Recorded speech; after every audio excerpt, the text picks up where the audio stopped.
அனைவருக்கும் வணக்கம். என்ன நலமா இருக்கீங்களா? இது சாந்தி ஐஏஎஸ் அகாடமி சுரண்டையின் என் இனிய தமிழே என்ற இலக்கண வகுப்பு. இலக்கணம் இனிது பகுதியில் சென்ற வகுப்புல யாப்பு இலக்கணம் பார்த்தோம். அதனுடைய தொடர்ச்சியாக நீட்சியாக இன்று யாப்பு இலக்கணம் தொடர்கிறது. சென்ற வகுப்பிலே தலை வரை பார்த்தோம். அப்ப தலையினுடைய தொடர்ச்சியாக இப்ப அடியும் தொடையும் பார்க்க வேண்டியிருக்கிறது. அந்த அடிப்படையில் இந்த வகுப்பு இனிதே தொடங்குகிறது. இப்போ நம்ம பார்த்தோம் அப்படின்னா, ஏற்கனவே நம்ம பார்த்துருக்கோம். யாப்பை பொறுத்தவரை எழுத்து, அசை, சீர், தலை, அடி, தொடை என்பது யாப்பினுடைய உறுப்புகள் என்று நம்ம ஏற்கனவே பேசியதான். எழுத்து என்பது ஓர் எழுத்து தனித்தோ அல்லது ஒன்றுக்கு மேற்பட்ட எழுத்துக்கள் சேர்ந்தோ ஒலிப்பது, அதுதான் அசை அல்லது இசை அப்படிம்போம். அதை பொறுத்தவரை நம்ம நேரசை, நிறையசை அப்படின்னு ரெண்டு வகையும் நம்ம படிச்சிருக்கோம். அப்புறம் அசைகள் பல சேர்வது சீர் அப்படின்னு படிச்சிருக்கோம். ஓர் அசையோ அல்லது ஒன்றுக்கு மேற்பட்ட அசையோ சேர்ந்து சீராவது சீர் அப்படின்னு படிச்சிருக்கோம். அப்புறம் சீர்கள் ஒன்றுடன் பொருந்த அமைவது, நிலைமொழி வருமொழி என்ற அடிப்படையில சீர்கள் பொருந்த அமைவது தலை அப்படின்னு படிச்சிருக்கோம். இப்போ அதனை தொடர்ந்து அடுத்த நிகழ்வாக அடி என்கின்ற பகுதியை நம்ம பார்க்க போறோம். அடி அப்படியே பொறுத்தவரை நமக்கு என்ன அப்படின்னா, சீர்கள் பல அடுத்து நடப்பது அடி அப்படின்னு சொல்றாங்க. சீர்கள் பல அடுத்து நடப்பது அடி அப்படிங்கிறாங்க. சீர்கள் அதாவது ஒன்றுக்கு மேற்பட்ட சீர்கள் அடுத்தடுத்து வருகிற பொழுது அதை அடி அப்படிங்கிற சொல்றோம். அந்த சீர்களின் அடிப்படையில ரெண்டு சீர் இருந்துச்சுன்னா அதுக்கு பேர் குரலடி அப்படிமோ. ரெண்டு சீர்கள் கொண்ட ஒரு அடி இருந்துச்சுன்னா அதுக்கு பேரு குரலடி அப்படிங்கிறோம். அப்புறம் அந்த அடியை பொறுத்தவரை குரலடி, சிந்தடி, அளவடி, நெடிலடி, களி நெடிலடின்னு அந்த அடிகளை நம்ம 5 இலக்கண நூலார்கள் பிரிச்சிருக்காங்க. அந்த அடிப்படையில் குரல் அடினா என்ன அப்படின்னு பார்க்கும்போது நமக்கு தெரியும். குரல் அப்படிங்கிறனால திருக்குறள் தான் நமக்கு நினைவு வரும். திருக்குறள் அப்படி என்று சொல்லுகிற பொழுது நமக்கு 2 அடி பாடல் அப்படி என்று சொல்லுவோம். அது அடி பாடல். இங்கே பொறுத்தவரை அடி என்பதை எதை எடுக்கணும்னா, ஒரே வரிசையில் பல சீர்கள், எத்தனை சீர்கள் வருகிறது அந்த அடிப்படையில் சொல்ல முடியும். அப்ப 2 சீர்கள் கொண்ட ஒரு பாட்டாக இருந்தால் அதுக்கு பேரு குரலடி. இங்க பாத்தீங்க அப்படின்னு பாத்தீங்கன்னா, இப்ப குரலடி அடிதோறும் 2 சீர்களை பெற்று வருதல் அப்படின்னு சொல்றாங்க. இப்ப பாத்தீங்கன்னா ஒரு சான்று இருக்கு, முக்தி வேண்டுமேல் அப்படிங்கிறது 2 சீர்கள் கொண்ட ஓர் அடி. அதனால இது குரல் அடி அப்படிங்கிறோம். அதே மாதிரி புத்தி நெஞ்சமே, அப்ப 2 சீர்களை கொண்ட அடிகளுக்கு பேரு குரல் அடி என்று எடுத்துக்கொள்ளலாம். இப்ப அதே மாதிரி பார்த்தோம்னா சிந்தடி என்பதற்கு என்ன பரிசு சொல்றாங்கன்னா, அடிதோறும் 3 சீர்களை பெற்று வருதல். அடிதோறும் 3 சீர்களை பெற்று வருதல் அப்படிங்கிறாங்க. அப்ப ஓர் அடியில 3 சீர்கள் இருந்துச்சுன்னா அதுக்கு பேரு சிந்தடி. நமக்கு யதார்த்தமா ஒரு எடுத்துக்காட்டு பாத்தீங்கன்னா, பழுதில்லாத பயிர் தொழில், அறம் செய்ய விரும்பு, இப்படி 3 சீர்கள் கொண்ட ஓர் அடி குரலடி. 3 சீர்களை உடைய ஓர் அடி குரலடி என்று அழைக்கப்படுகிறது. அதுல 3 சீர்கள் மட்டுமே இருக்க வேண்டும். அதே மாதிரி பாத்தீங்கன்னா அதுக்கடுத்து அளவடி அல்லது நேரடி என்று சொல்லுகிறார்கள். அளவடி என்கின்றால் ஓர் அடியில் 4 சீர்கள் பெற்று வருவது. ஓர் அடியில் 4 சீர்கள் பெற்று வந்தால் அதுக்கு பேரு அளவடி அல்லது நேரடி பாருங்க. அடிதோறும் 4 சீர்களை பெற்று வருதல். இப்ப சான்று பாருங்க, தாய்மொழி தாயினும் தகவிற் போற்றுவன், தாய்மொழி தாயினும் தகவிற் போற்றுவன் என்று 4 சீர்களை கொண்ட ஓர் அடியாக வருவதற்கு பேரு அளவடி அல்லது நேரடி என்று அழைக்கப்படுகிறது. அதுக்கு அடுத்து பாத்தீங்கன்னா நெடிலடி சொல்றோம். நெடிலடி அப்படின்னு போகும்போது இப்ப நம்ம 2 அடிகள் உடையது குரலடி, 3 அடிகள் 2 சீர்கள் கொண்டது குரலடி, 3 சீர்கள் கொண்டது சிந்தடி, 4 சீர்கள் கொண்டது அளவடி அல்லது நேரடி சொல்லும்போது நெடிலடி என்றால் 5 சீர்களை கொண்டதாக இருக்க வேண்டும். பாருங்க, அடிதோறும் 5 சீர்களை பெற்று வருதல், 5 சீர்களை பெற்று வருதல் அப்படிங்கிறதான். ஓர் அடியில 5 சீர்கள் இருந்துச்சுன்னா அது பேரு நெடிலடி. பாருங்க, ஆடும் கடைமணி நா அசையாமல் அகிலமெங்கும் என்கின்ற ஓர் அடியில் 5 சீர்களை பெற்று வந்ததுனால இது பேரு நெடில் அடி என்று சொல்லுகிறோம். அப்ப அடிதோறும் 5 சீர்கள் இருந்தால் அதற்கு பேரு நெடில் அடி. அதே பாத்தீங்கன்னா நீங்க களி நெடிலடி. அதுக்கடுத்து நீங்க பாத்தீங்க அப்படின்னா களி நெடிலடி. களி நெடிலடி அப்படின்னா 6 சீருக்கு மேற்பட்டது, 6 அல்லது அதற்கு மேற்பட்ட சீர்களை கொண்ட அடிகளை கொண்டதுதான் களி நெடிலடி. இப்ப நீங்க பாத்தீங்கன்னா தெரியும், அடிதோறும் 6 அல்லது அதற்கு மேற்பட்ட பல சீர்களை பெற்று வருது.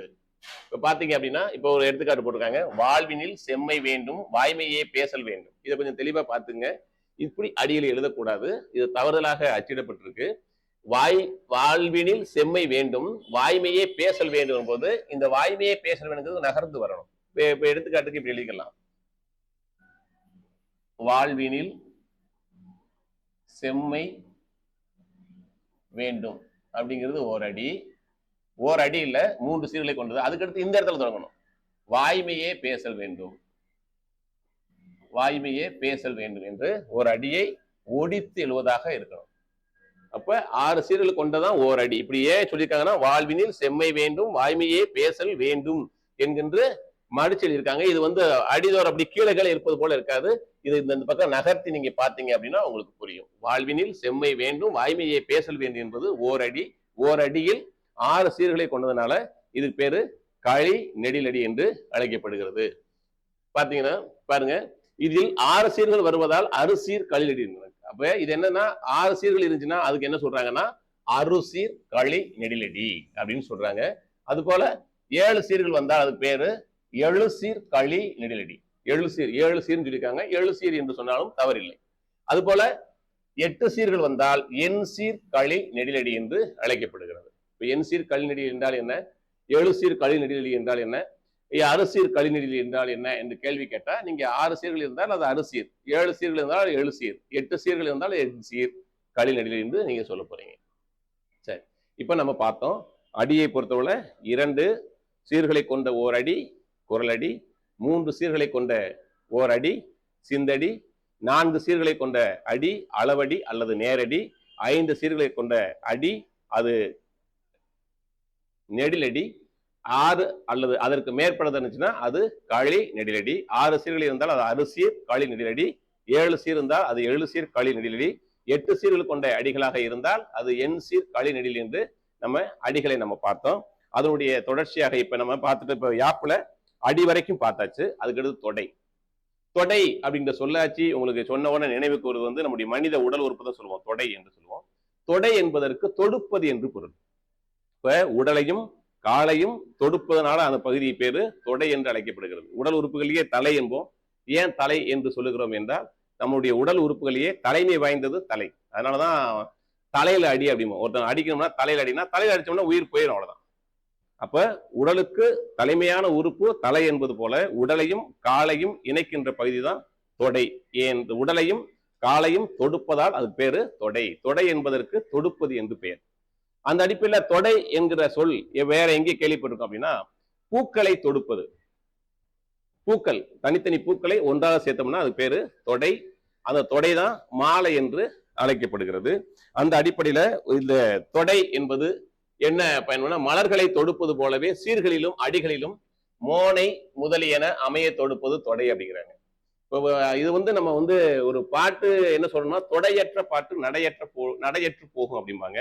ஒரு செய்யுள், ஒரு பாடல் நமக்கு இனிமையாக அமைய வேண்டும் என்றால் எதுகை தொடையோ மோனை தொடையோ இயவை தொடையோ முரண் தொடையோ இருந்தால் அது படிப்போருக்கு இன்பம் தரும். படிப்பவனுடைய மனத்தில் அது நிற்கும். அதற்காக கவிஞர்களால், எழுத்தாளர்களால், புலவர்களால் ஒரு கையாண்டுள்ள ஒரு உத்தி தொடைப்பகுதி.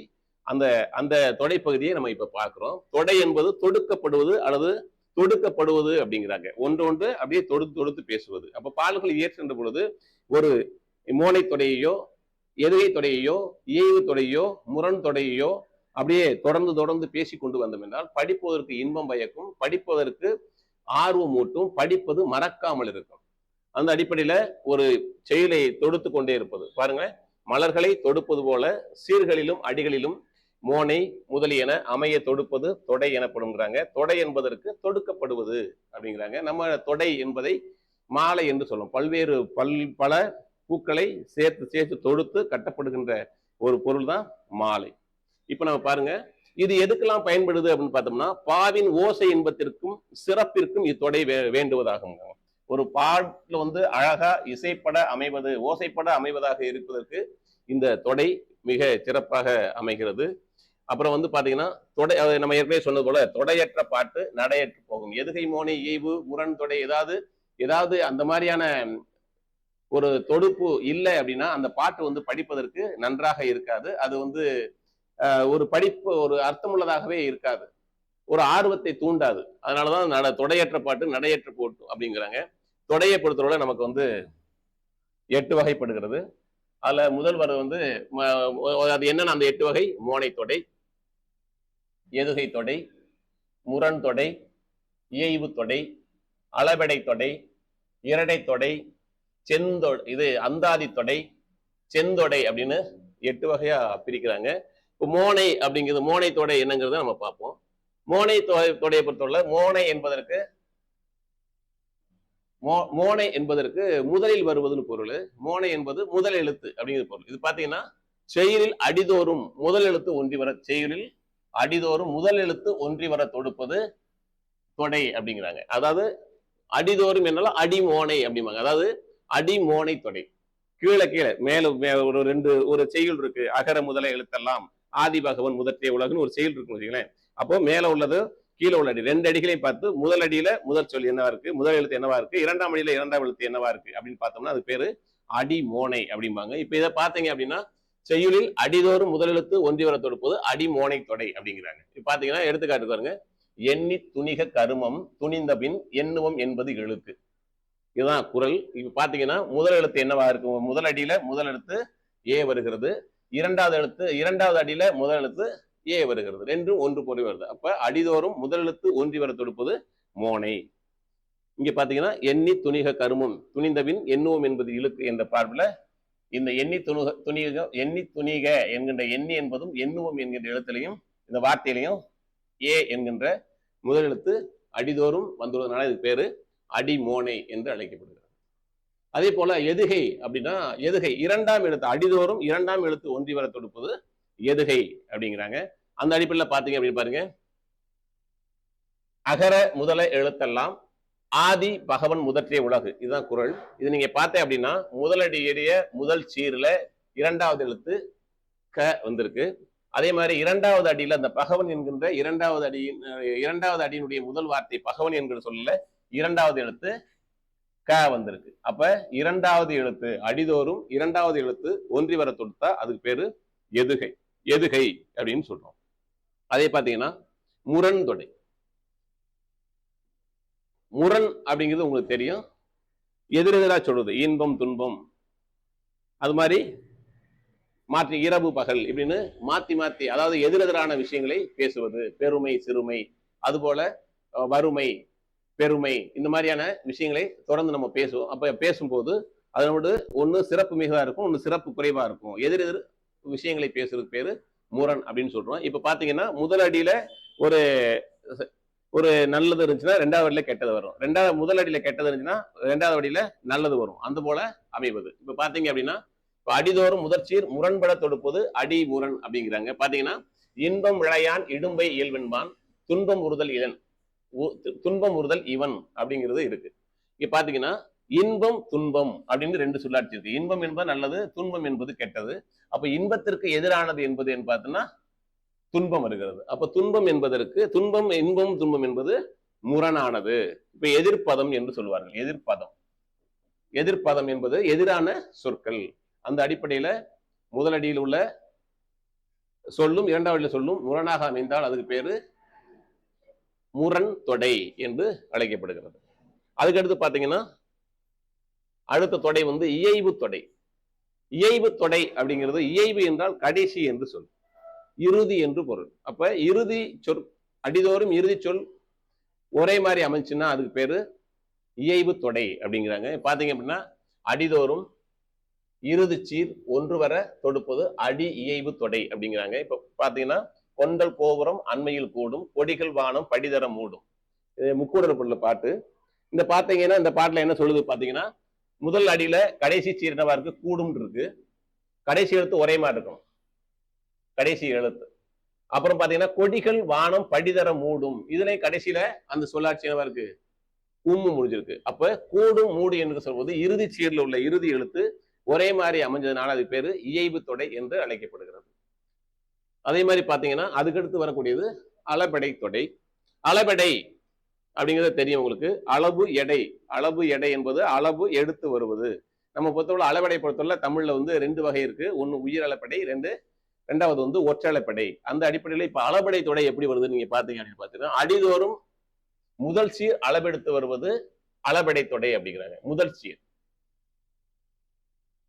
அப்ப அளபெடைங்கிறது உங்களுக்கு தெரியும். உயிரளபெடை, ஒற்றளபெடை. இந்த உயிரளபெடையோ ஒற்றளபெடையோ முதல் அடியிலையும் 2வது அடியிலையும் அளவெடுத்து வந்தா அதுக்கு பேரு அளபெடை தொடை. நீங்க பாத்தீங்கன்னா இப்ப கெடுப்பதுவும் எடுப்பதுவும் என்று சொல்லியிருக்காங்க. அப்ப இதுல பாத்தீங்கன்னா இப்படி அளவெடுத்து எடுப்பதும் கெடுப்பதும் என்று அளவெடுத்து வந்துச்சு அப்படின்னா அடிகள் தோறும் 2 அடிகளையும் 2 அடிகள் இருக்குன்னா 2 அடிகளையும் அளவெடுத்து வந்துச்சுன்னா அது பேரு அளபெடை தொடை. இதுல கெடுப்பதுவும் கெட்டாருக்கு சார்வாய் மற்ற அங்கே எடுப்பதுவும் எல்லாம் மழை அப்படின்னு வந்திருக்கு. இதுல கெடுப்பதுவும் என்பது முதல் அடியிலையும் எடுப்பது என்பது 2வது அடியில தொடர்ந்து வந்ததுனால இது வந்து அளபெடை தொடை என்று அழைக்கப்படுகிறது. அதே மாதிரி பாத்தீங்கன்னா இப்ப நம்ம பார்த்தோம் தொடைகளை பார்த்தோம். தொடைகளை பார்க்கிற பொழுது அதுக்கு தொடை விகற்பம் அப்படின்னு சொல்றாங்க. தொடை விகற்பம் அப்படிங்கிறாங்க. இப்ப பாத்தீங்கன்னா அடிதோறும் பார்த்துட்டு இருக்கோம். அடிதோறும் பார்ப்பது சீர்தோறும் வந்துச்சுன்னா அது பேரு தொடை விகற்பம் என்று அழைக்கப்படுகிறது. பாத்தீங்கன்னா 4 சீர்களுடைய ஓர் அடியில் இணை, பொழிப்பு, இணை, பொழிப்பு, ஒருவு, கூளை, மேற்கதுவாய், கீழ்கதுவாய், முற்று ஆகியன வர தொடுப்பது தொடை விகற்பம் அப்படிங்கிறாங்க. நம்ம ஏற்கனவே பார்க்கும்போது அடிதோறும் பார்த்தோம். இங்க சீர்கள் தோறும் பார்க்கணும். சீர்கள் தோறும் இந்த அடிப்படையில இணை, பொழிப்பு, ஒருவு, கூளை, மேற்கதுவாய், கீழ்கதுவாய், முற்று என்ற அடிப்படையில வந்துச்சுன்னா அதுக்கு பேர் வந்து தொடை விகற்பம் என்று சொல்லப்படுகிறது. இந்த 7 அந்த தொடை விகற்பங்களும் மோனை, எதுகை, முரண், இயைபு, அளபெடை ஆகிய 5ம் பொருந்த தொடை விகற்பம் 35 அப்படிங்கிறாங்க. இப்ப 7 35 5 பெருக்கள் 7 35. அப்ப தொடை விகற்பங்கள் எத்தனை கேட்டா அது 35ன்னு தெரியணும். ஒவ்வொரு மோனைனா மோனையில 7 இருக்கு, 7 இருக்கு. எதுகைனா எதுகையில 7 இருக்கு. முரண்னா முரண்ல 7 இருக்கு. இயைபுல 7 இருக்கு. அளபெடையில 7 இருக்கு. அப்ப 7 35 தொடை விகற்பங்கள் நம்மகிட்ட இருக்கு. அந்த அடிப்படையில இப்ப நம்ம ஒவ்வொன்றா பார்த்துப்போம். மோனையை மட்டும் பார்த்துட்டோம் அப்படின்னா அது போலவே மற்றதை நம்ம புரிந்து கொள்ளலாம். இப்ப பாத்தீங்க அப்படின்னா இப்ப இணை மோனை அப்படிங்கிறாங்க. மோனையை பார்த்தோம்னா இணை மோனை. இணை அப்படி மோனை அப்படின்னு சொன்னோம்னா முதல் சீரும் 2வது சீரும் அதாவது முதல் சீருடைய ஓர் அடியில முதல் சீருடைய முதல் எழுத்தும் 2வது சீருடைய முதல் எழுத்தும் ஒரே மாதிரி வந்துச்சு அப்படின்னு சொன்னா அது பேரு இணை மோனை அப்படிங்கிறாங்க. பாருங்க 1,2 நீங்க அதை புரிஞ்சுங்க. பாத்துக்கிட்டா போதும். இணை அப்படிங்கிறது இணை ஒன்றோட ஒன்று சேருவது இணை. இணை மோனை அப்படிங்கிறது முதல் அடியிலே அதாவது ஓர் அடியில முதல் சீரும் 2வது சீரும் ஒரே எழுத்து தொடர்ந்து வந்துச்சுன்னா அது பேரு இணை மோனை அப்படிங்கிறாங்க. இப்ப இன்சொல் இனிதீன்றல் காண்பான் எவன் கொலை வன் சொல் வழங்குவது அப்படிங்கிறது செய்யுள். அந்த செய்யுள்ல பாத்தீங்க அப்படின்னா முதல் சீர்ல இன்சொல் வருது, 2வது சீர்ல இனிதி ஈன்றல் வருது. இன்சொல் இனிதி ஈன்றல் இது 2லயுமே பாத்தீங்கன்னா முதல் சொல்ல நீங்க இப்ப முதல் எழுத்து பாத்தீங்கன்னா ஈ வருகிறது, 2வது சொல்லினுடைய முதல் எழுத்தும் ஈ வருகிறது. இப்படி 1வது சொல்லிலையும் 2வது சொல்லியும் முதல் சீர்லையும் 2வது சீர்லையும் ஓர் எழுத்து வந்து ஒரே எழுத்து தொடர்ந்து வந்தால் அதுக்கு பேரு இணை மோனை. இதை எப்படி சொல்லலாம்னா 4 அடி கொண்ட சீருள் முதல் 2 சீர்களில் முதல் எழுத்து 1 வரி தொடுப்பது அப்படின்னு சொல்றாங்க. இப்ப பாத்தீங்கன்னா பொழிப்பு மோனை. இப்ப இணை மோனை பார்க்கும்போது 1 2 முதல் அடியும் முதல் சீரும் 2வது சீரும் 1 வரி தொடுப்புன்னு சொன்னோம். இப்ப பொழிப்பு மோனையை பொறுத்தவரை முதல் சீரும் 3வது சீரும் ஒரே எழுத்து கொண்டதா வந்துச்சுன்னா பொழிப்பு மோனை. முதல் சீரும் 3வது சீரிலும் முதல் எழுத்து ஒன்றி வர தொடுத்தா அதுக்கு பேரு பொழிப்பு மோனை. இங்க பாத்தீங்கன்னா துறந்தார் பெருமை துணை கூறின் வையத்து இறந்தாரை எண்ணி கொண்டற்று அப்படிங்கிறது செய்யுள் இருக்கு. இந்த செய்யுள்ல நீங்க பாத்தீங்க அப்படின்னா முதல் சொல் 1 3 இந்த 1 3 1வது சீரு 3வது சீர்லயும் பாத்தீங்கன்னா முதல் எழுத்து து வந்திருக்கிறது. அப்ப 1வது சீர்லையும் 3வது சீர்லையும் முதல் எழுத்து ஒன்றி வர தொடுப்பது பொழிப்பு மோனை. அதுக்கடுத்து நீங்க பாத்தீங்கன்னா ஒருவு மோனை. ஒருவு மோனை. ஒருவு மோனைங்கிறது அப்படி என்னன்னா அப்படி பார்த்தோம்னா ஓர் அடியில முதல் சீரும் நான்காவது சீரும் முதல் எழுத்து ஒன்றி வர தொடுப்பது. இப்ப பாத்தீங்க அப்படின்னா நிறைமொழி மாந்தர் பெருமை நிலத்து மறைமொழி காட்டிவிடும் என்பது செய்யுள். இந்த செய்யுள்ல நீங்க பாத்தீங்கன்னா ஒன்றாவது சீரு நான்காவது சீரு, ஒன்றாவது சீருடைய முதலெழுத்தும் நான்காவது சீருடைய முதலெழுத்தும் ஒரே எழுத்தாக வந்துள்ளது. அதனால இதுக்கு பேரு ஒருவு மோனை என்று அழைக்கப்படுகிறது. அப்போ ஓரடியில் முதல் சீரும் நான்காவது சீரும் முதல் எழுத்து ஒன்றி வர தொடுப்பது. அதுக்கடுத்து பாத்தீங்கன்னா அடுத்து கூழை மோனை. கூழை மோனைனா என்ன அப்படின்னு பாத்தீங்கன்னா ஒரு 4 சீர்கள் கொண்ட ஓர் அடியில் முதல் சீர், இரண்டாம் சீர், மூன்றாம் சீர், இந்த 3 அடிகளில் 3 சீர்களிலும் முதல் எழுத்து ஒன்றி வர தொடுப்பது கூழை மோனை அப்படிங்கிறாங்க. இப்ப பாத்தீங்கன்னா தெரியும், தானம் தவமிரண்டும் தங்கா வீணுலகம் வானம் வழங்காது எனின், இதுதான் செய்யுள் அல்லது குறள். இது நீங்க பாத்தீங்கன்னா 1 2 3 மூன்றுலையும் தகர வரிசை வந்திருக்கு. இப்படி தகர வரிசை மூன்றுலையும் வந்ததுனால 1 2 3 முதல் 3 சீர்களிலும் தொடர்ந்து வந்ததுனால இது கூழை மோனை என்று அழைக்கப்படுகிறது. அப்ப நம்ம இதுவரைக்கும் பார்க்கும்போது நீன்னு பார்க்கும்போது தூ இப்படி பார்த்தோம், தூ தூ வந்துருந்துச்சு. இங்க பாத்தீங்கன்னா நீன்னு வந்துருச்சு. அப்ப குறில்னா குறில் வந்துருச்சு. எல்லா இடத்துலயும் குறில்னா குறில், நெடில்னா நெடில் வந்துருச்சு. ஆனா இந்த இடத்துல பாத்தீங்கன்னா நெடில் வருகிறது, அடுத்து குறில் வருகிறது, நெடில் வருகிறது. அந்த மாதிரி வந்துச்சுன்னா குறிலும் நெடிலும் வந்தாலும் அது ஒரே எழுத்தாக எடுத்துக்கொள்ள வேண்டும். அதனாலதான் இப்ப தானம் தவமிரண்டும் தங்கா இந்த 3 சீர்களும் முதல் எழுத்து ஒன்றி வர தொடுக்கிறதுனால இதுக்கு பேரு கூழை மோனை என்று அழைக்கப்படுகிறது. நீங்க அதே பாத்தீங்கன்னா மேற்கதுவாய் மோனை. இப்ப 1 3 4 ஓர் அடியில 4 சீர் கொண்ட ஓர் அடியில் முதல் சீர், மூன்றாவது சீர், நான்காவது சீர், இந்த 3 இடங்களிலும் முதல் எழுத்து ஒன்றி வர தொடுத்தா அதுக்கு பேரு மேற்கதுவாய் மோனை என்று சொல்கிறார்கள். இப்ப பாத்தீங்கன்னா விண்ணின்று பொய்ப்பின் விரிநீர் வியனுலகத்து உள் நின்று உடற்றும் பசி, இதுதான் நம்முடைய குறள். இது நீங்க பாத்தீங்கன்னா 1வது சீரு முதல் எழுத்து, 2வது சீரு முதல் எழுத்து, 3வது சீரு முதல் எழுத்து, மூன்றிலுமே என்ன வந்திருக்குன்னா வி என்கின்ற ஒரே எழுத்து தொடர்ந்து வந்திருக்கு. அப்ப முதல் சீரிலும் 3வது சீரிலும் 4வது சீரிலும் வி என்கின்ற ஒரே எழுத்து தொடர்ந்து வந்ததுனால இதுக்கு பேரு மேற்கதுவாய் மோனை என்று அழைக்கப்படுகிறது. அதுக்கடுத்து பாத்தீங்கன்னா கீழ்கதுவாய் மோனை.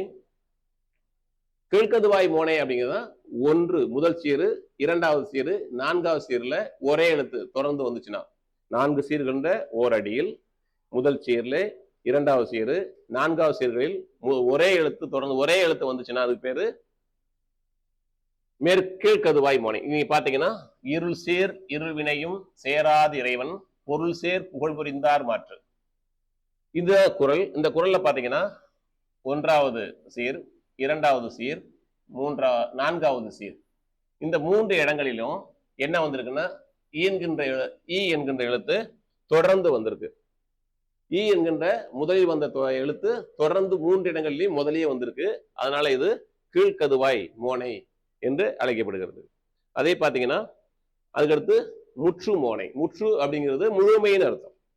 முற்றும் அப்படின்னா முழுமையின் அர்த்தம். முற்றச்சு இதுல நம்ம பார்க்கும்போது கூட குற்றியல் உகரம் முற்றுகுரம் அப்படின்னு படிப்போம். முற்றுகுரம்னா முழுமை பெற்ற உகரம் அர்த்தம். முற்று மோனைனா முழுமை பெற்ற மோனை என்று பொருள். இந்த பாத்தீங்கன்னா முற்று அப்படிங்கிறது முழுமைன்னு சொல்லும் போது நமக்கு சீர் வரைன்னு சொன்னாங்க. ஒரு அடியில 4 சீர்கள் இருக்கணும்பாங்க. அப்புறம் ஒரு அடியில் 4 சீர் இருந்து 4 சீருடைய முதல் எழுத்தும் ஒரே மாதிரி வந்துச்சு அப்படின்னா ஒன்றி வர தொடுச்சுன்னா அதுக்கு பேரு முற்று மோனை. இப்ப பாத்தீங்கன்னா கற்க கசடர கற்பவை கற்றவின் நிற்க அதற்கு தக, இதுதான் குறள். இந்த குறள்ல நீங்க பாத்தீங்கன்னா ஓரடியில இருக்கிறீங்க, ஓரடியில 4 சீர் இருக்கு. 1 2 3 4 சீர்களிலும் முதல் எழுத்து கா என்கின்ற முதல் எழுத்து தொடர்ந்து ஒன்றி வர தொடுப்பதனால இதுக்கு பேரு முற்று மோனை என்று அழைக்கப்படுகிறது. இப்ப நம்ம பார்க்கும்போது அந்த மோனையை பொறுத்தவரை நம்ம 7 பார்த்தோம். இது போலதான் எல்லாத்துக்குமே பாத்தீங்கன்னா 4 சீர்கள் மோனைக்குரிய விருப்பங்கள் இணை, ஒழிப்பு, உருவு, கூளை, மேற்கதுவாய், கீழ்கதுவாய், முற்று என 7 முதல் எழுத்து ஒன்றி வர தொடுப்பது போல எதுகையில் இவ்வேலிற்கும் 2ஆம் எழுத்து ஒன்றி வர தொடுக்கப்படுவது நம்ம அந்த தொடை விகற்பமாக எடுத்துக்கலாம். எதுகைக்கான தொடை விகற்பமாக எடுத்துக்கலாம். அதனால நீங்க தொடர்ந்து அதை மறுபடியும் எதுகைக்கு சொல்ல வேண்டிய அவசியம் இருக்காது. 2ஆம் எழுத்து அடிகள் தோறும் 2ஆம் எழுத்து ஒன்றி வர தொடுப்பது நம்ம சொன்னோம். இப்ப சீர்கள் தோறும் இரண்டாவது எழுத்து ஒன்றி வர தோணுச்சுன்னா அது தொடை விகற்பமாக இருக்கும். முதல் எழுத்தும் முதல் சீரும் இரண்டாவது சீரும் வந்தா என்ன இணை அப்படிங்கிறத நம்ம தொடர்ந்து அப்படியே ஒண்ணுனா நீங்க படிச்சுக்கலாம். இருந்தாலும் நம்ம எடுத்துக்காட்டுக்கு வேணா அப்படி படிப்போம். இணை எதுகை பார்க்கும்போது எதுகையை பொறுத்தவரை இணை எதுகை நம்ம அதை பேசிடலாம், ஒன்றும் பிரச்சனை இல்லை. இப்ப இணை எதுகைன்னு பாத்தீங்கன்னா இரண்டாம் எழுத்து எதுகையை பொறுத்தவரை இரண்டாம் எழுத்து ஒன்று அடிகள் தோறும் வந்ததா அது வந்து அடி எதுகைன்னு படுத்தோம். இங்க சீர்தல் தோறும் வர்றது இணை எதுகை என்று சொல்லுகிறோம். இப்ப பாத்தீங்கன்னா சீர்கள் தோறும் இரண்டாம் எழுத்து ஒன்றி வர தொடுப்பது இணை எதுகை அப்படிங்கிறாங்க. அப்ப சீர்கள்ல என்ன பாத்தீங்கன்னா ஒன்றாவது சீரும் இரண்டாவது சீர்லையும் இரண்டாவது எழுத்து ஒன்றி வர தொடுத்தா அது பேரு இணை எதுகை அப்படிங்கிறாங்க. இப்ப பாத்துங்க, ஆற்றுவார் ஆற்றல் அப்படிங்கிற குரல் பாருங்க. ஆற்றுவார் ஆற்றல் பசியாற்றல் அப்பசியை மாற்றுவார் ஆற்றலின் பின் அப்படின்னு இருக்கு. அப்ப பாத்தீங்க அப்படின்னா இதுல ஒன்றாவது சீர் இரண்டாவது சீர், இந்த ரெண்டு சீர்லயும் நம்ம என்ன இருக்கு அப்படின்னு பாத்தீங்கன்னா இரண்டாவது எழுத்து இற்று இருக்கு. அப்ப சீர்கள் தோறும் இரண்டாவது எழுத்து ஒன்றி வரை தொடுப்பது எதுகை, சீர் எதுகை. அதுல ஒன்றாவது சீர்லையும் இரண்டாவது சீர்லையும் இரண்டாவது எழுத்து ஒன்று தொடுப்பது வந்து இணை எதுகை. அது போலவே வந்து பாத்தீங்கன்னா பொழிப்பு எதுகை. பொழிப்புக்கு என்ன அப்படின்னா ஒன்றும் மூன்றும், ஒன்றாவது சீர்லையும் மூன்றாவது சீர்லையும் இரண்டாவது எழுத்து ஒன்றி வர தொடுப்பது பொழிப்பு எதுகை அப்படின்னு சொல்றாங்க. பாத்தீங்கன்னா அல்லல் அருளாழ்வார்க்கில்லை வழி வழங்கும் மல்லல்மா ஞாலம் கரி அப்படிங்கிறாங்க. ஒன்றாவது சீரு மூன்றாவது சீரு ரெண்டாவது எழுத்த பாத்தீங்கன்னா இல்லு வந்திருக்கு. அப்ப ஒன்றாவது சீர்லையும் மூன்றாவது சீர்லையும் இரண்டாவது எழுத்து ஒன்றி வர தொடுத்தா அது பேரு பொழிப்பு எதுகை அப்படின்னு சொல்றோம். அதுக்கடுத்து பாத்தீங்கன்னா ஒரு அருளாருக்கு அவ்வுலகம் இல்லை பொருளாருக்கு இவ்வுலகம் இல்லாகி யாங்கு இது குரல். நமக்கு ஒரு ஊனா என்னன்னா ஒன்றாவது நான்கு சீர்கள் கொண்ட ஓர் அடியில் முதல் அடியும் நான்காவது அடியிலையும் இரண்டாவது எழுத்து ஒன்றி வர தொடுத்தா அதுக்கு பேரு ஒருவு எதுகை. இப்ப பாத்தீங்கன்னா ஒன்றாவது சீரு நான்காவது சீரு, ஒன்றாவது சீர்ல இரண்டாவது எழுத்து நான்காவது சீர்ல இரண்டாவது எழுத்து என்ன வந்திருக்கு ரூ வந்திருக்கு. அதனால இது வந்து ஒருவு எதுகை என்று அழைக்கப்படுகிறது. அதே போல கூளை எதுகை அப்படின்னா 1 2 3 நான்கு சீர்கள் கொண்ட ஓர் அடியில் ஒன்றாவது சீர் இரண்டாவது சீர் மூன்றாவது சீரில் இரண்டாவது எழுத்து ஒன்றி வர தொடுப்பது கூளை எதுகை. இப்ப பாத்தீங்கன்னா பற்றுக பற்றற்றான் பற்றினை அப்பற்றை பற்றுக பற்று விடற்கு அப்படிங்கிற ஒரு குரலிலே நீங்க பாத்தீங்கன்னா ஒன்றாவது சீரு இரண்டாவது சீரு மூன்றாவது சீரு, இந்த மூன்று சீர்களிலும் இரண்டாவது எழுத்து இற்று வந்திருக்கு. அப்ப முதல் சீர் இரண்டாவது சீர் மூன்றாவது சீர் மூன்று சீர்களிலும் இரண்டாவது எழுத்து ஒன்றி வர தொட்டுச்சுன்னா அது பேரு கூழை எதுகை. அதுக்கடுத்து பாத்தீங்கன்னா மேற்கதுவாய் எதுகை. மேற்கதுவாய் எதுகை அப்படி பார்த்தா ஒன்றாவது அடிகள் நான்கு சீர்கள் கொண்ட அடிகள் தோறும் முதல் சீர் மூன்றாவது சீர் நான்காவது சீர் இரண்டாவது எழுத்து ஒன்றி வர தொடுத்தால் அதுக்கு பேரு மேற்கதுவாய் எதுகை. பாத்தீங்கன்னா ஆழக்கொண்ட எல்லாம் அழப்போம் இழப்பினும் பிற்பயக்கும் நற்பாளவை அப்படிங்கிற ஒரு செய்யுள் இருக்கு. அதை பாத்தீங்கன்னா ஒன்றாவது சீரு மூன்றாவது சீரு நான்காவது சீரு, இதுல பாத்தீங்கன்னா இரண்டாவது எழுத்து பாத்தீங்கன்னா ழ வந்திருக்கு இப்படி ஒன்றாவது சீர்லையும் மூன்றாவது சீர்லையும் நான்காவது சீர்லையும் இரண்டாம் எழுத்து ஒன்றி வர தொடுத்ததுனால இதுக்கு பேரு மேற்கதுவாய் எதுகை என்று அழைக்கப்படுகிறது. அதே மாதிரி பாத்தீங்கன்னா கீழ்கதுவாய் எதுகை. கீழ்கதுவாய் எதுகை என்பது என்ன பார்த்தீங்கன்னா நான்கு சீர்கள் கொண்ட ஓரடியில் முதல் சீர் இரண்டாவது சீர் நான்காவது சீர் இரண்டாவது எழுத்து ஒன்றி வர தொடுத்தால் அதற்கு பெயர் வந்து கீழ்கதுவாய் எதுகை என்று அழைக்கப்படுகிறது. இதை பார்த்தீங்கன்னா இன்பத்துள் இன்பம் விளையாதான் துன்பத்துள் துன்பம் உறுதல் இலன், இதுதான் வந்து குரல். இந்த குரல்ல நீங்க பாத்தீங்கன்னா முதல் சீர் இரண்டாவது சீர் நான்காவது சீர் இரண்டாவது எழுத்து இரண்டாவது எழுத்து இன் வந்திருக்கு. அப்ப முதல் சீர்ல இரண்டாவது சீரு நான்காவது சீர்ல இரண்டாம் எழுத்து இன் ஒன்றி வர தொடுத்ததுனால இது கீழ்கதுவாய் எதுகை என்று அழைக்கப்படுகிறது. அதே போல பாத்தீங்க அப்படின்னா முற்று எதுகை. நம்ம ஏற்கனவே சொன்னது போல முற்று என்பது முழுமை பெற்றது. நான்கு சீர்கள் கொண்ட ஓர் அடியில் நான்கு சீர்களிலும் இரண்டாவது எழுத்து ஒன்று வரை தொடுத்தால் அதுக்கு பேர் முற்று எதுகை. இப்ப பாத்தீங்கன்னா அதே குரல் தான் துப்பாருக்கு துப்பாய துப்பாய்க்கு துப்பாருக்கு துப்பாய தூவு மழை அப்படிங்கிறதுதான் குரல். அந்த குரல்ல பாத்தீங்கன்னா ஒன்றாவது சீர் இரண்டாவது சீர் மூன்றாவது சீர் நான்காவது சீர் இரண்டாவது எழுத்து இப் மூன்றாவது எழுத்து இப் மூன்றாவது எழுத்து இரண்டாவது எழுத்து இப்பு இரண்டாவது சீல இரண்டாவது எழுத்து இப்பு, மூன்றாவது சீல இரண்டாவது எழுத்து இப்பு, நான்காவது சீல இரண்டாவது எழுத்து இப்பு. அப்ப 4 சீர்களிலும் இப்பு என்கின்ற ஒரே எழுத்து இரண்டாவது எழுத்து ஒன்றி வர தொடுத்ததுனால இது முற்று எதுகை என்று அழைக்கப்படுகிறது. இப்போ மோனை எப்படியோ எதுகை எப்படியோ அது போலதான் மற்றதுக்கும். அதனால இதனுடைய இதை தொடர்ந்து பேச வேண்டிய அவசியம் இல்லை, நம்ம தெரிஞ்சுக்கலாம் என்னங்கிறத. இப்ப நம்ம தொடர்ந்து பார்க்க போற இலக்கணம் பா வகையில இலக்கணத்துல பா வகைகளை நம்ம பார்க்க போறோம். பா பொறுத்தளவுல நம்ம ரொம்ப கடினமான பகுதி அப்படின்னு நினைச்சுக்கிட்டு இருக்கோம். பா என்பது ரொம்ப முக்கியமான பகுதி.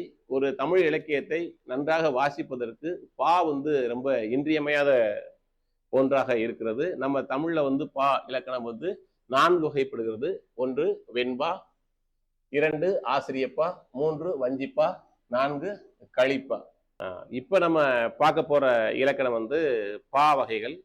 இந்த பா வகை நம்ம எதுக்கு பயன்படுதுன்னா, எந்த வகையான நம்ம படிக்கிற இலக்கியம் எவ்வகையான இலக்கியம் என்பதை அறிவதற்கு ரொம்ப முக்கியமான ஒரு பகுதி தான் இந்த பா. இப்ப நீங்க பாத்தீங்க அப்படின்னா, ஒரு 18 கீழ்கணக்கு நூல்கள் படிக்கிறோம் அப்படின்னு பாத்தீங்க அப்படின்னா, அது வெண்பா. எப்படி முடிவு பண்றது அப்படின்னு பார்த்தோம்னா, இது கடைசி ஈற்றடியினுடைய ஈற்று சீர் ஈற்றடி அதாவது ஒரு செயலுடைய ஈற்றடி முச்சீராய் வருவதை நம்ம இருந்துச்சுன்னா அது வெண்பா அப்படின்னு கண்டுபிடிக்கிறோம்.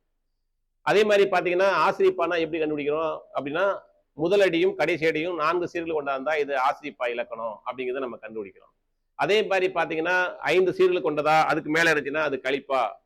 அப்போ 1 போலவா குறைந்து வந்துச்சுன்னா அது வஞ்சிப்பா அப்படின்னு நம்ம படிப்பதற்கு இந்த பா வகைகள் தான் ரொம்ப முக்கியமா பயன்படுகிறது. அந்த அடிப்படையில் நமக்கு தமிழ்ல பா வகைகள் 4 வகைப்படுகிறது.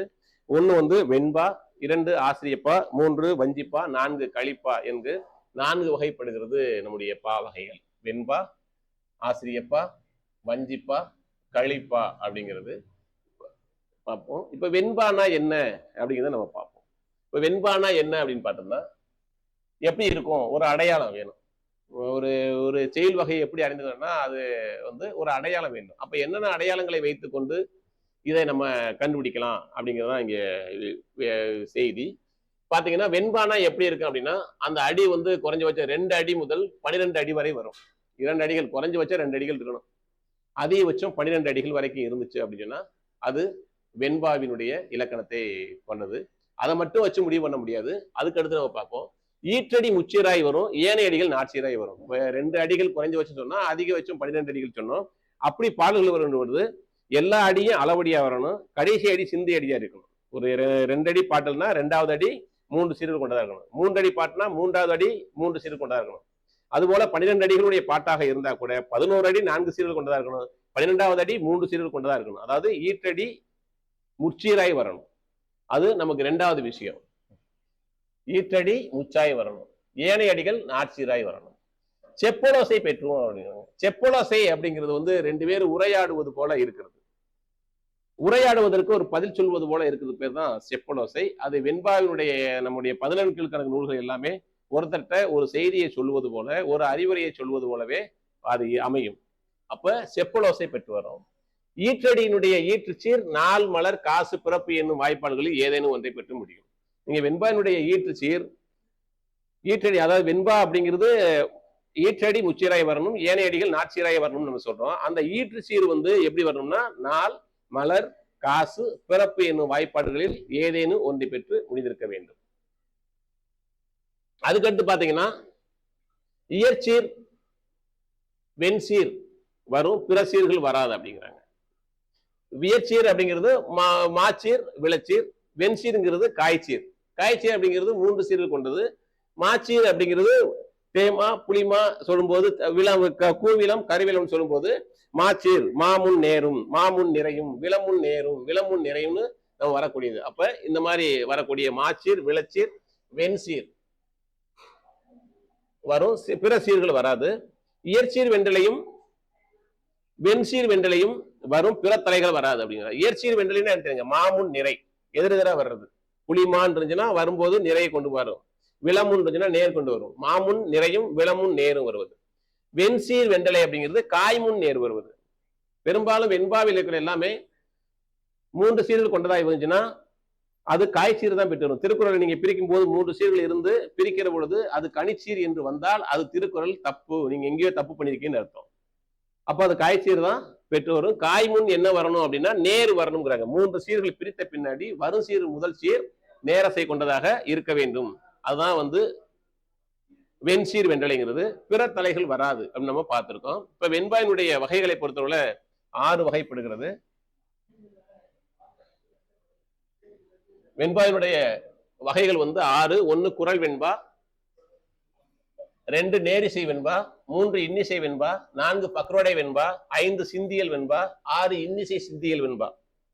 இதுதான் வெண்பாயினுடைய 6 வகைகள். இதுல ஒன்னொன்னா நம்ம பார்ப்போம். குரல் வெண்பா. நம்ம வெண்பால என்ன செய்யணும்னா வெண்பாவினுடைய பொது இலக்கணம் எழும்போது வெண்பாவினுடைய பொது இலக்கணத்தை பெற்று 2 அடிகளை கொண்டதா இருக்கணுங்க. அப்ப வெண்பாவினுடைய பொது இலக்கணம் என்ன? ஈற்றடி முச்சீராயவும் ஏனடிகள் நாட்சீராயம் வரணும். ஈற்றடியின் ஈற்றுச்சீர் 4 மலர் காசு பிறப்பு என்னும் வாய்ப்பாடுகளில் ஏதனை கொண்டு முடியணும். இது நம்ம வெண்பாவினுடைய பொது இலக்கணம். அதுக்கடுத்து என்ன அப்படின்னா குரல் வெண்பா அப்படின்னா அது 2 அடிகள் கொண்டதா இருக்கணும். 2வது அடி முச்சீராகவும் முதலடி நாட்சீராகவும் ஈற்றடியின் ஈற்றுச்சீர் 4 மலர் காசு பிறப்பு என்னும் வாய்ப்பாடுகளில் ஏதேனும் ஒன்று பெற்று முடிவு பெற்றதாக இருக்க வேண்டும். அதைத்தான் அப்படி சொல்றாங்க. வெண்பாவின் பொது இலக்கணம் பெற்று 2 அடிகளை கொண்டதாய் இருக்குன்னு சொல்றாங்க. அதுக்கடுத்து ஒரு விகற்பத்தானும் இரு விகற்பத்தானும் வருங்கிறாங்க. இந்த ஒரு விகற்பம்னா என்ன, இரு விகற்பம்னா என்ன அப்படிங்கிறதுல நமக்கு சின்ன தடுமாற்றம் இருக்கலாம். ஒரு விகற்பம் என்பது அடிதோறும் தொடை வந்து ஒத்து வந்துச்சுன்னா அது பேரு ஒரே விகற்பம். பாத்தீங்கன்னா இப்ப அகர முதல அப்படிங்கிறது அகரங்கிற அந்த முதல் சீரும் 2வது அடியில் உள்ள பகவன் என்கின்ற முதல் சீர்லையும் 2வது சீர் வந்து 2வது எழுத்து என்னவா வந்திருக்கு, எது இயைவு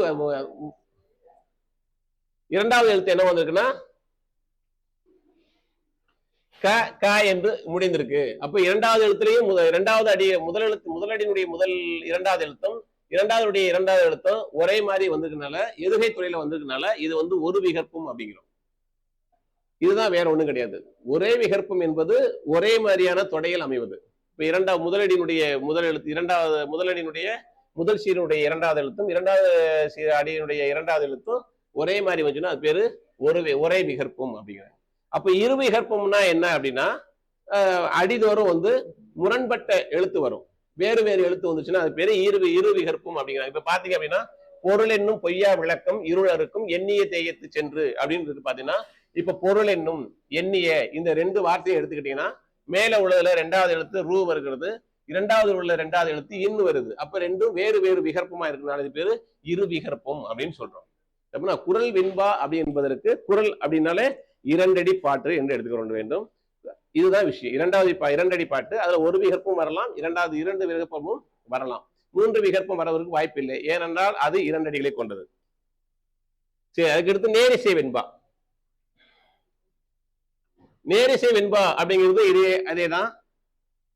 வெண்பாவின் பொது இலக்கணத்தை பெற்று 4 அடிகளை கொண்டதா இருக்கும். நேரடி என்று சொல்லுகிறோம். நேரடி என்றாலே நேரிசை. நேரிசை என்பதற்கு நேரடி என்று பொருள் கொள்ள வேண்டும், அளவடி என்று பொருள் கொள்ள வேண்டும். அப்ப 4 அடிகளை கொண்டதா இருக்கணும்.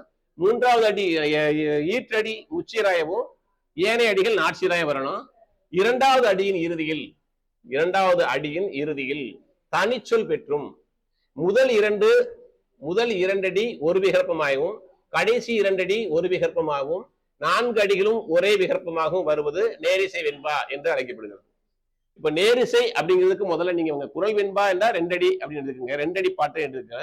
நேரிசை என்பது நேரடி என்ற நினைவு வந்து நேரடி என்பதற்கு அல்லது அளவடி என்பதற்கு 4 சீர்கள் கொண்ட பாட்டு அப்படின்னு எடுத்துங்க. 4 அடிகள் கொண்ட பாட்டுன்னு எடுத்துக்கணும் இந்த இடத்துல. அப்படி எடுத்துக்கிட்டு பாத்தீங்கன்னா 2வது அடியினுடைய இறுதி சொல்ல தனிச்சொல் பெற்று வரும். தனிச்சொல்னா என்ன அப்படிங்கிறது நீங்க பாத்துங்க. நெல்லுக்கு இறைத்த நீர் வாய்க்கால் வழியோடி புல்லுக்கும் ஆங்கே பொசியுமாம் தொல்லுலகில் நல்லார் ஒருவர் உளரேல் அவர் பொருட்டு எல்லாருக்கும் பெய்யும் மழை அப்படிங்கிறதான் செயல். இதான் வெண்பா பாட்டு, 4 அடி பாட்டு. இதுல பாத்தீங்கன்னா 2வது அடியில ஒரு சின்ன கோடு போட்டு ஒரு தனிச்சொல்லாக வந்தா அதுக்கு பேர் வந்து தனிச்சொல்லா வந்தா அது பேர் தனிச்சொல் அப்படிங்கிறோம். அப்புறம் பாத்தீங்க அப்படின்னா இதுல எப்படி எல்லாம் வரலாம் அப்படின்னு சொல்லும் போது விகற்பம் சொல்லுது. விகற்பம் சொல்லும் போது முதல் 2 அடி ஒரே விகற்பம் வரலாம். இப்ப நீங்க பாத்தீங்கன்னா இப்ப மறைச்சுங்க, நெல்லுக்கும் புல்லுக்கும் அப்படின்னு வந்துட்டு 3வது அடி 4 அடி வேறாது இருந்தா அதுவும் நேரிசை வெண்பாதான் அப்படின்னு சொல்றாங்க. அதே மாதிரி பாத்தீங்கன்னா 4 அடிகளும் ஒரே விகற்பமா வந்தாலும் நேரசேதம். இப்ப அதை நேரிசை வெண்பாதம் பாருங்க. புல்லுக்கும் நெல்லுக்கும் நல்லார் இல்லார் 4 அடிகளிலும் முதல் சீர் 2வது எழுத்து இல்லு வந்திருக்கு. இப்ப இது பேரு 4 அடிகளும் ஒரே விகற்பமா வரக்கூடிய இது. இப்ப நீங்க புரிஞ்சுட்டா பாருங்க. கடைசி 2 அடி ஒரு விகற்பமாகவும், முதல் 2 அடி ஒரு விகற்பமாகவும், கடைசி 2 அடி ஒரு விகற்பமாகவும், 4 அடிகளும் ஒரு விகற்பமான்னு சொல்லியிருக்காங்க. நம்ம பாத்தீங்கன்னா முதல் 2 அடி ஒரே விகற்பமா வந்துட்டு கீழே எப்படி வந்தாலும் அதுவும் நேரிசை வெண்பாதான். அதே மாதிரி இப்ப நெல்லுக்கும் புல்லுக்கும் வந்த பின்னாடி அடுத்த 3வது அடி 4வது அடியும் நம்ம வந்து இன்பம் துன்பம் என்று வந்திருந்தா கூட அதுவும் ஒரே விகற்பமா தான் எடுத்துக்கொள்ள முடியும். 4 சொல்லும் ஒரே மாதிரி வந்தாலும் அது ஒரே விகற்பமாக நம்ம எடுத்துக்கொள்ள வேண்டும். இதுல பாத்தீங்கன்னா 4 அடிகளிலும் 2ஆம் அடியின் இறுதிச்சீரிலும் ஒரே எதுகை பெற்று ஒரு விகற்பமா வந்திருக்கு. அதனால இதை நேரிசை வெண்பா அப்படின்னு நம்ம சொல்றோம். இப்ப 2வது பாட்டு ஒண்ணு இருக்கு பாத்தீங்கன்னா, உன்னுள் களை வைத்தாய் ஊக்கம் அலை வைத்தாய் கண்ணல் மொழியுன்னுள் கல் வைத்தாய் மின் வைத்தாய் மண்ணில் புதுமை மலர்க்குள் மனம் வைத்தாய் தண்ணீர் தமிழேன் தாய் அப்படின்னு போடுது. இது நீங்க பாத்தீங்கன்னா உன்னுள் கண்ணில் இதை முதல் 2 அடியை பாருங்க ஒரு விகற்பமா வந்திருக்கு. முதல் 2 அடி ஒரே விகற்பம் வந்திருக்கு. அதே மாதிரி பாத்தீங்கன்னா 3வது 4வது அடி முதல் பாத்தீங்கன்னா இன்னொரு விகற்பமாய் வந்திருக்கு. இப்படி வந்தாலும் இது நேரிசை வெண்பாதான். இது இரு விகற்பம். இது இரு விகற்பம். ஒரே மாதிரி வந்துச்சுன்னா ஒரு விகற்பம், 2 சொல்லு வந்துச்சு 2 விஷயமா வந்துச்சுன்னா, இங்க 2 சொல்லி இன்னும் இங்க 3 சொல்லி இன்னும் வந்துச்சுன்னா அது இரு விகற்பம் என்று சொல்றோம். இதுதான் வந்து நேரிசை வெண்பாக்குரிய பொது இலக்கணம். நேரிசை என்றாலே நீங்க நினைவு வைத்துக் கொள்ள வேண்டும். நேரடிக்கு நினைவு வந்துடணும். நேரடி என்றால் அளவடி, அளவடி என்றால் ஓரடியில் 4 சீர்கள் கொண்டது. இங்கே பொறுத்தவரை 4 அடி பாடல் என்று எடுத்துக்கொள்ள வேண்டும். 4 அடி பாடலில் 4ஆம் அடி 3 சீராய் வந்து ஏனைய அடிகள் 4 சீராய் வந்தா அது பேரு நேரிசை வெண்பா. இது ஒரே விகற்பமாக வரலாம். முதல் 2 அடியும் ஒரே விகற்பமாகவும், 2வது 2 அடியும் ஒரே விகற்பமாய் வரலாம். 4 அடிகளும் ஒரே விகற்பமாயும் வந்துச்சுன்னா அது பேரு நேரிசை வெண்பா என்று அழைக்கப்படுகிறது. அதுக்கடுத்து நீங்க பாத்தீங்கன்னா இன்னிசை வெண்பா. இன்னிசை வெண்பா பாருங்க. வெண்பாவின் பொது இலக்கணத்தை பெற்று. வெண்பாவின் பொது இலக்கணம்னா என்ன? எல்லா அடியும் அளவடியா வரணும், ஈற்றடி சிந்தடியா வரணும், முச்சீராய் வரணும். ஈற்று சீருடைய ஈற்றசை நாள்மலர் காசு என்னும் பிறப்பு என்னும் வாய்ப்பாடுகளில் ஏதேனும் ஒன்று பெற்று முடிய வேண்டும். இது வெண்பாவினுடைய பொது இலக்கணம். இது கடந்து என்ன பண்ணாங்க? தனிச்சொல் இன்றி. நம்ம ஏற்கனவே முதல்ல பார்க்கும்போது தனிச்சொல் வந்துச்சு, இங்க தனிச்சொல் வரக்கூடாது. 4 அடிகள் உடையதாய் வரும். 2வது அடியின் இறுதியில் தனிச்சொல் வரலாம். தனிச்சொல் பெற்று 3 விகற்பத்தானும் வரும். 3ஆம் அடியின் இறுதியில் தனிச்சொல் பெற்று 2 விகற்பத்தானும் வரும். இதுவே இன்னிசை வெண்பாங்கிறாங்க. பாத்தீங்கன்னா தனிச்சொல் இன்றின்னு முதல்ல சொல்லிட்டாங்க. சொல்லிட்டு என்ன சொல்றாங்கன்னா 4 அடிகள் உடையதாய் வரும். 2ஆம் அடியின் இறுதியில் தனிச்சொல் பெற்று 3 விகற்பத்தானும் வரும். 3ஆம் அடியின் இறுதியில் தனிச்சொல் பெற்று 2 விகற்பத்தானும் வரும் அப்படிங்கிறாங்க. இப்ப நம்ம பார்த்தோம் அப்படின்னு சொன்னோம்னா என்ன சொல்றாங்கன்னா, இதுல வந்து தனிச்சொல்லே வரல. முதல் தாய் தமக்கே ஒப்பில்லை தாரணியில் எப்பொருளும் செய் நம்மை சீராட்டி செந்நீரை பாழாக்கி வாய் வழியாய் தாமூட்டி வாழ்விக்கும் தெய்வம் என்று தாய் போலும் உண்டாம தான். இதுல பாத்தீங்கன்னா 4 அடிகளும் ஒரே விருப்பம் வந்திருக்கு. 2ஆம் அடியில தனிச்சொல் இல்லை. முதல்ல சொன்னாங்க தனிச்சொல் இன்றி வரும்ன்றனால. அப்ப இதுல பாத்தீங்கன்னா எந்த இடத்துலயே 4 விருப்பம் 4ம் ஒரே விகற்பம் வந்திருக்கு. 4ம் ஒரே விருப்பம் வந்தா தனிச்சொல் வரக்கூடாது. முதல் செய்தி இன்னிசை என்பவருக்கு 4ம் ஒரே விகற்பமாகி வந்தா தனிச்சொல் வரக்கூடாது. அதுக்கடுத்து என்ன சொல்றது பாத்தீங்கன்னா, இறுதியில் தனிச்சொல் பெற்று 2ஆம் அடியின் இறுதியில் தனிச்சொல் பெற்று 3 விகற்பத்தானும் வரும் அப்படிங்கிறாங்க. இங்க நம்ம பார்த்தோம் அப்படின்னா, தானம் கொடுக்கும் தகைமையும் மானத்தார் குற்றம் கடிந்த ஒழுக்கம் தெற்றென பல்வொரு நீங்கிய சிந்தையும் இம்மூன்றும் நல்வினை யாருக்கும் கயிறு அப்படிங்கிற ஒரு பாட்டு கொடுத்துருக்காங்க. அந்த பாட்டுல நீங்க பாத்தீங்கன்னா 2வது அடி தனிச்சொல் பெற்று வருது. 2வது அடி தனிச்சொல் பெற்று வரும்போது என்ன சொல்றாங்க அப்படின்னா, அதுக்கடுத்து என்ன சொல்றாங்க பாத்தீங்கன்னா 3 விகற்பத்தான் வருங்கிறாங்க. 3 விகற்பத்தான் வரும்போது தானம் என்கின்ற சொல்ல எடுக்குங்க, குற்றம் என்று எடுத்துக்கங்க. இப்ப இது 2 வேற வேற விகற்பமா ஆயிடுச்சு. இது 2 ஒரே விகற்பமா மாறிடுச்சு. அப்ப 1 2 3 விகற்பத்தானும் வந்துச்சுன்னா அதுவும் இன்னிசை வெண்பா என்று அழைக்கப்படுகிறது. பாருங்க, முதல்ல தனிச்சொல் இன்றி வரணும். தனிச்சொல் இன்றி வந்தா எல்லாமே ஒரே விகற்பமா வந்துச்சுன்னா அது இன்னிசை வெண்பா. 2வது பாத்தீங்க அப்படின்னா 2வது அடியில தனிச்சொல் பெற்று வந்துச்சுன்னா எப்படி வரணும் அப்படின்னா 3 விகற்பமா வரும். 3 விகற்பம்னா 4 அடி பாட்டு கண்டிப்பா இருக்கணும். 4 அடி பாட்டுல மூன்று விகற்பம் வரணும். பாத்தீங்கன்னா இது தனி விகற்பமாகவும் இது தனி விகற்பமா வந்து இந்த இரண்டும் ஒரே விகற்பமா வந்திருக்கு. அப்போ 1, 2, 3 விகற்பங்கள் வந்துச்சுன்னா அதுவும் இன்னிசை வெண்பாவாக எடுத்துக்கொள்ள வேண்டும். அதே மாதிரி என்ன சொல்லி வேற என்ன இருக்குன்னு பாத்தீங்கன்னா, ஒருவேளை இந்த இடத்துல மூன்றாவது சொல் தனிச்சொல்லா வந்துச்சுன்னா, மூன்றாவது சொல் தனிச்சொல் பெற்று வந்துச்சுன்னா, மூன்றாம் அடியின் இறுதியில் தனிச்சொல் பெற்று 2 விகற்பத்தானும் வரும் அப்படிங்கிறாங்க. ஒருவேளை மூன்றாவது இடத்த தனிச்சொல்னா இது ரெண்டும் ஒரே போல வந்தாலும் அது இன்னிசை வெண்பா என்று அழைக்கப்படுகிறது. அப்ப நீங்க ஒவ்வொரு விஷயத்தையும் இந்த விஷயத்தை நீங்க தொடர்ந்து புரிஞ்சுக்கிட்டீங்கன்னா உங்களுக்கு இந்த வெண்பா படிக்கும் போது எளிமையாயிரும். இன்னிசை வெண்பா பொறுத்தவரை தனிச்சொல் பெற்று வந்தா ஒரே விகற்பமா வரணும். தனிச்சொல் இன்றி வந்துச்சுன்னா ஒரே விகற்பம் வரும். இரண்டாவது அடியில தனிச்சொல் பெற்று வந்துச்சுன்னா அது 3 விகற்பம் வரும். மூன்றாவது அடியில தனிச்சொல் பெற்று வந்துச்சுன்னா அது 2 விகற்பமா வரணும். இப்படி வந்துச்சுன்னா அதுக்கு பேரு இன்னிசை வெண்பா அப்படிங்கிறத நீங்க புரிஞ்சுக்கலாம். அதுக்கடுத்து பாத்தீங்கன்னா பக்ரோடை வெண்பா. பக்ரோடை வெண்பா பொறுத்தவரை நம்ம ஏற்கனவே பார்த்தோம். குரல் வெண்பானா 2 அடிகள் இருக்கணும். இன்னிசை வெண்பா நேரிசை வெண்பாக்கு வந்து 4 அடிகள் இருக்கணும் அப்படின்னு நம்ம பார்த்துட்டோம். இப்ப பாத்தீங்கன்னா பக்ரோடை பொறுத்தவரை 5 அடி முதல் 12 வரை இருக்கணும். 5 அடி முதல் 12 அடி வரை இருக்கணும். வெண்பாவின் பொது இலக்கணம் உங்களுக்கு தெரியும். குறைஞ்சபட்சம் 5 அடி, அதிகபட்சம் 12 அடி வந்துச்சுன்னா அது பக்ரோடை வெண்பா. வெண்பாவினுடைய பொது இலக்கணம் உங்களுக்கு ஏற்கனவே தெரியும். குறைஞ்சபட்சம் 2 அடி இருக்கணும், அதிகபட்சம் 12 அடி இருக்கணும், ஈற்றடியின் ஈற்றுச்சீர் 3 சீர் கொண்டதா இருக்கணும், மற்ற அடிகள் 4 சீர் கொண்டதா இருக்கணும். நமக்கு நல்லாவே தெரியும். அப்படி இருக்கணும். இதுதான் விஷயம். வெண்பாவின் பொது இலக்கணத்தை பெற்று 5 அடி முதல் 12 அடி வரை இருந்துச்சுன்னா அது பக்ரோடை வெண்பா. இதுக்கு நமக்கு ஒரு பிரச்சனையும் இல்லை. 5 அடியை தாண்டிச்சுனாலே 12 அடிக்கு வரை வந்துச்சுனாலே அது பக்ரோடை வெண்பாங்கிறத நம்ம முடிவு பண்ணிக்கலாம். அதுக்கடுத்து பாத்தீங்கன்னா நேரிசை சிந்தியல் வெண்பா. நேரிசை சிந்தியல் என்று சொல்லும் போதே சிந்தியல் அப்படின்னாலே சிந்தடி அப்படிங்கிற நினைவு உங்களுக்கு வரணும். பாத்தீங்கன்னா வெண்பாவின் பொது இலக்கணத்தை பெற்று நேரிசை வெண்பாவை போல் 2ஆம் அடியின் இறுதியில் தனிச்சொல் பெற்று 1 விகற்பத்தானும் 2 விகற்பத்தானும் 3 அடிகளாய் வருவது நேரிசை சிந்தியல் வெண்பா.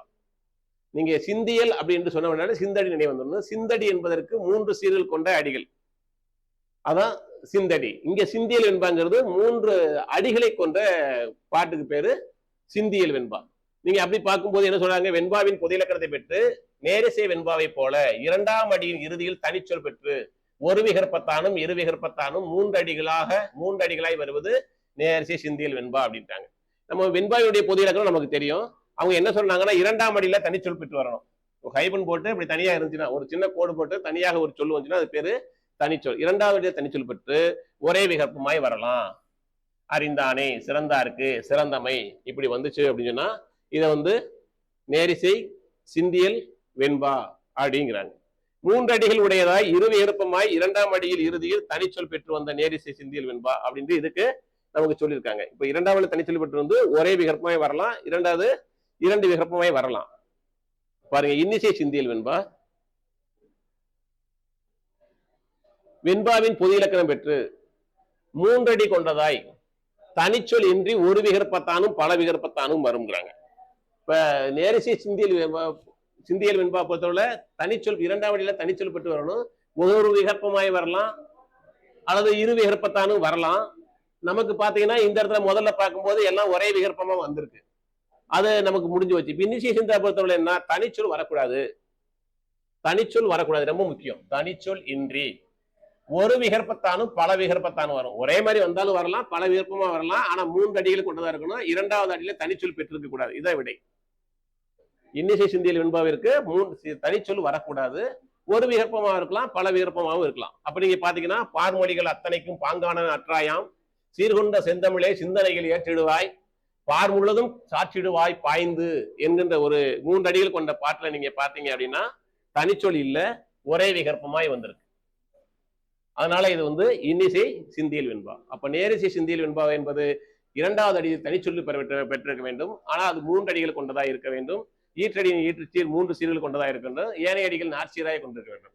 இன்னிசை சிந்தியல் வெண்பாவை பொறுத்தவரை தனிச்சொல் இன்றி வரணும். ஒரே விகற்பமாய் வரலாம், பல விகற்பமாய் வந்தாலும் தவறில்லை. இங்க பாத்தீங்கன்னா 3 அடிகளும் ஒரே விகற்பமாய் 2ஆம் அடியின் இறுதியில் தனிச்சொல் இன்றி வந்துள்ளது. அதனால இது வந்து இன்னிசை சிந்தியல் வெண்பா அப்படின்னு சொல்லிட்டு சொல்றாங்க. இப்ப வெண்பாவை பொறுத்தவரை உங்களுக்கு எளிமையான விஷயம் தான். நீங்க புரிஞ்சுக்கிட்டா போதும், கொஞ்சம் புரிஞ்சுக்கிட்டா போதும். குரல் வெண்பா அப்படிங்கிறது 2 அடிகளே கொண்டதா இருக்கணும். 1 விகற்பமாய் வரலாம், 2 விகற்பமாய் வரலாம். 1 விகற்பம் 2 அடிகள்ல இரண்டாவது எழுத்து ஒன்றி வர தொடுச்சுன்னா அது ஒரு விகற்பம். இரண்டாவது அதாவது முதல் அடியிலேயே இரண்டாவது அடியிலேயே வேறு வேறு எழுத்துக்கள் வந்துச்சுன்னா அது பேரு இரு விகற்பம். அவ்வளவுதான் விஷயம், வேற ஒண்ணும் கிடையாது. நேரிசை வெண்பாவை பொறுத்துள்ள நேரிசைனாலே 4 அடிகள் கொண்டதா இருக்கணும். 4 அடிகள் கொண்டதா இருக்கும் போது என்ன சொல்றாங்கன்னா, இரண்டாம் அடி இறுதியில் தனிச்சொல் பெற்றும் முதல் 2 அடி ஒரு விகற்பமாயும் கடைசி 2 அடி ஒரு விகற்பமாயும் 4 அடிகளும் ஒரே விகற்பமாயும் வரும் இருக்காங்க. தனிச்சொல் 4 அடிகள் கொண்டதா இருக்கணும், தனிச்சொல் பெற்றிருக்கணும். முதல் 2 ஒன்னா இருக்கலாம், இரண்டாவது 2 ஒன்னா இருக்கலாம், 4ம் ஒன்றாக இருக்கலாம். இது நேரிசை வெண்பா.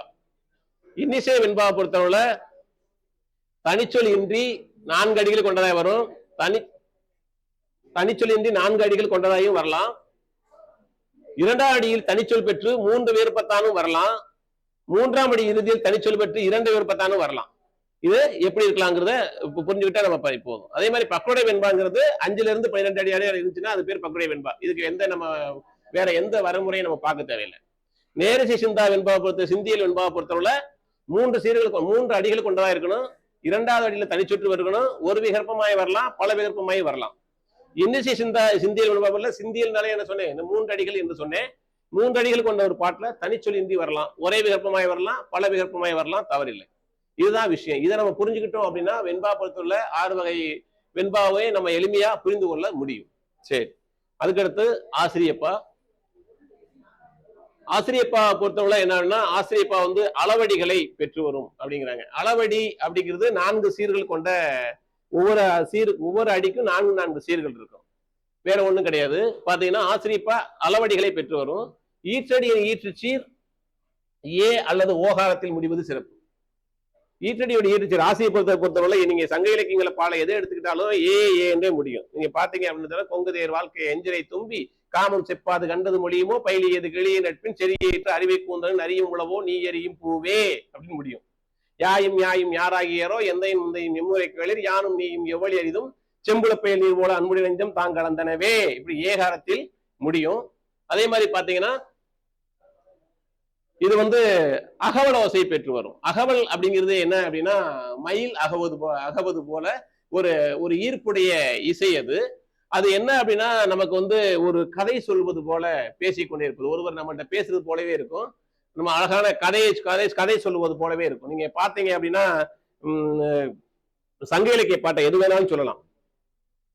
சங்க இலக்கிய பாட்டை எது வேணாலும் சொல்லலாம். நீங்க எடுத்துக்காட்டுக்கு நம்ம பார்த்தோம்னா வேரல் ஒரு கதையை தோழி சொல்லுவாங்க. வேரல் வேலி வேட்கோள் பழவின் சாரல் நாட செவ்வி ஆகுமதி யாரது அறிந்து சினோரே சிறுகோட்டு பெரும்பிளம் தூங்கி அங்கு இவள் உயிர்தவ செய்து காமமோ பெரிதே என்று சொல்லுகிற பொழுது, என்னுடைய தலைவி ஊர் இப்படிப்பட்டது, உன்னுடைய ஊர் இப்படிப்பட்டது, என்னுடைய தலைவனுடைய ஊர்ல இருக்கிற பலாமரம் இப்படிப்பட்டது, உன்னுடைய ஊர்ல இருக்கிற பலாமரம் இப்படிப்பட்டது என்று ஒரு கதை சொல்வது போலவே இருக்கும். அது கேட்பதற்கு இன்பம் பயப்பதாக இருக்கும்.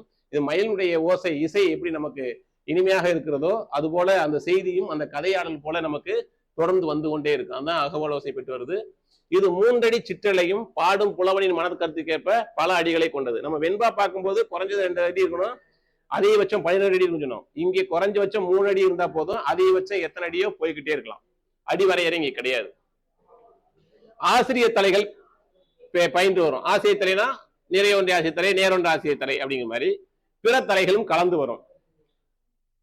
இயற்சீர் வரும், மாச்சீர் விளச்சீர், பிறச்சீரும் வரும். ஆனால் வஞ்சி உரிச்சீர் வராது. இதுக்கு வேறு பெயர் அகவற்பா அப்படின்னு சொல்லுவாங்க. வெண்பாவிற்கு இன்னொரு பெயர் அகவற்பா என்று ஒரு பெயரும் இருக்கிறது. பார்த்தீங்கன்னா வெண்பாவை பொறுத்தவரை அது 4 வகைப்படுகிறது.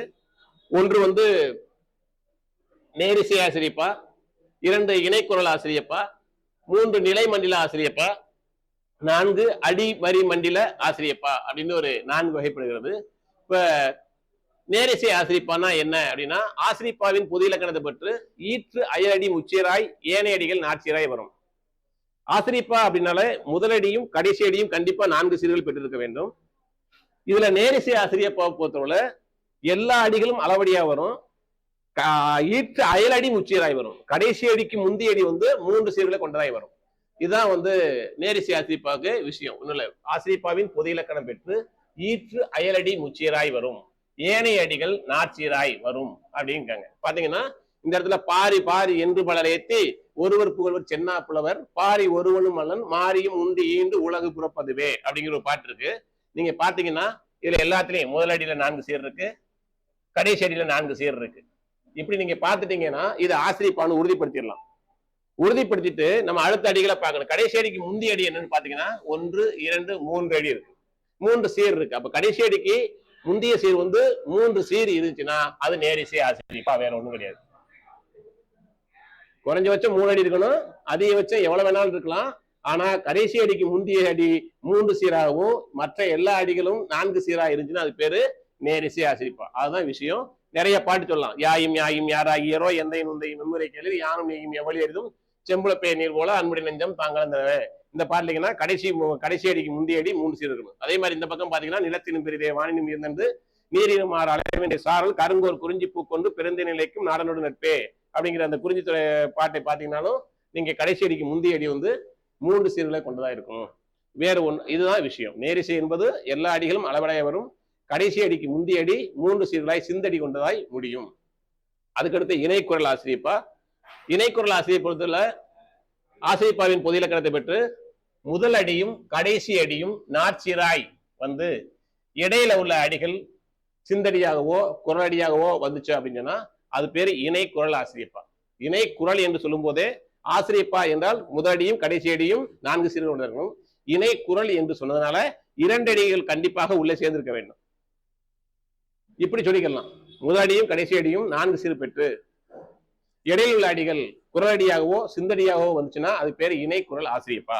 நீங்க பாத்தீங்கன்னா தெரியும். நீரின் தன்மையும் தீயும் எம்மையும் சார சார்ந்து தீரத்தீரும் சாரல் நாடன் கேண்மை சார சார்ந்து தீர தீர்வுள்ளாதே அப்படிங்கிற நீங்க பாட்டை எடுத்துக்கிட்டீங்கன்னா இது ஆசிரியப்பாண்டி எப்படி முடிவு வந்ததுன்னா முதலடியை பாருங்க 4 சீர்கள் இருக்கான்னு பாருங்க, 4 சீர்கள் இருக்கு. அப்ப கடைசி அடிக்கு வாங்க, 4 சீர்கள் இருக்கான்னு பாருங்க, 4 சீர்கள் இருக்கு.